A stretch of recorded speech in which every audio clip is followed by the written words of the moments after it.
turn now to a first, a dubious first, but a first nonetheless, the first male prostitute to legally sell sex in the United States. His name is Marcus Beston. He claims he's breaking the Nevada double standard that until now has allowed only women to sell sex. In fact, he compares himself to Gandhi, if you can believe it. For Andrea Canning, this original American gigolo is a sign of the times. He's 5'9", 180 pounds, a former Marine. And if you're a woman in search of no-strings romance, Marcus Beston can be all yours for $300 an hour. If she's willing to step through these doors, she'll have the best moment, hopefully, that I can provide for her in her entire life. But for the 25-year-old, it's about more than just pleasing women here at the Shady Lady Brothel 2 hours northwest of Las Vegas. Here's a stud farm. We call it the stud farm Peacock Ranch. So this is where you bring the ladies? Yeah, of course. He's making history as the nation's first and only legal male prostitute here in Nevada, the one state in the country where paying for sex is allowed. I'm basically doing what Rosa Parks did when she decided to sit up front on the bus instead of the back, you know, or what Gandhi did when he had the sit-down protests, you know, against the British embassy. You know, I'm basically trying to reset social norms. Those are some big comparisons. Oh yeah, it You feel that strongly about this? Yeah, I do. Lofty goals for a man who calls himself a gigolo. Beston is one man among 1,000 working women in Nevada's 24 brothels.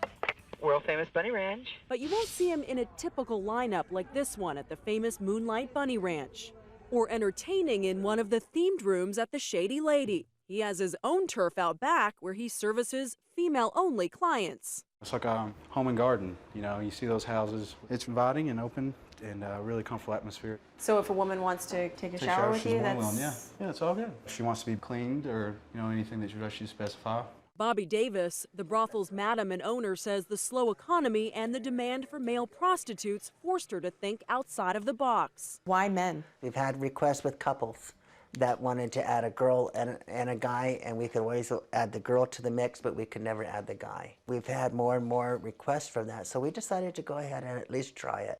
Davis says dozens of women have reached out, some just lonely, others asking for bachelorette parties. There are women that are gonna come in and just want straight dirty sex, basically. And then there's gonna be women that are gonna want more time and more of a date type situation.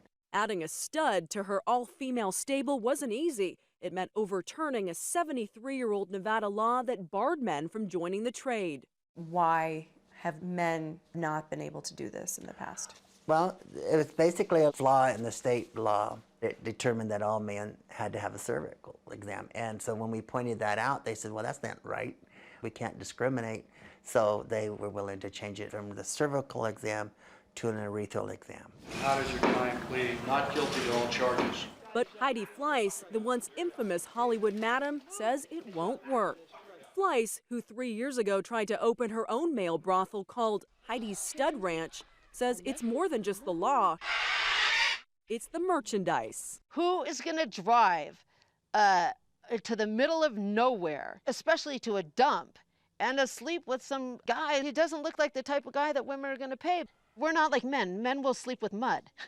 What I do think would work is a male-male brothel, but I don't know if Nevada is ready for that. Davis says she isn't ruling out a gay business plan when she adds more men to her roster in the future, but for now, she's focusing on the ladies and says there's no shortage of men willing to offer their services.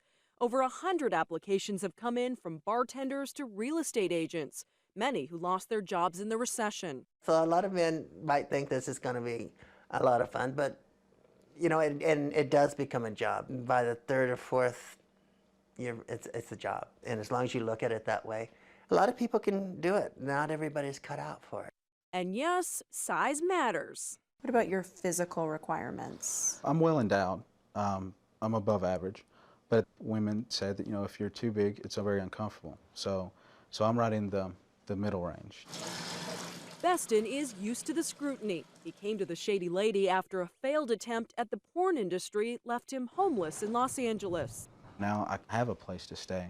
You know, I have people around me that care about me. I have an amiable means of employment. So I would be taken care of, you know. I wouldn't have to sleep on the streets anymore. But for Beston, it's not all about the money. I thoroughly enjoy the presence of women.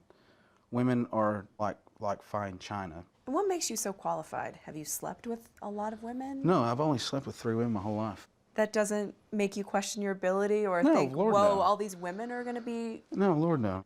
What do you hope a woman is feeling when she walks out of your bedroom at the end of the session? That she can go out into the world and put her shoulders back and say, wow, you know, I cannot believe I can actually do this in America now.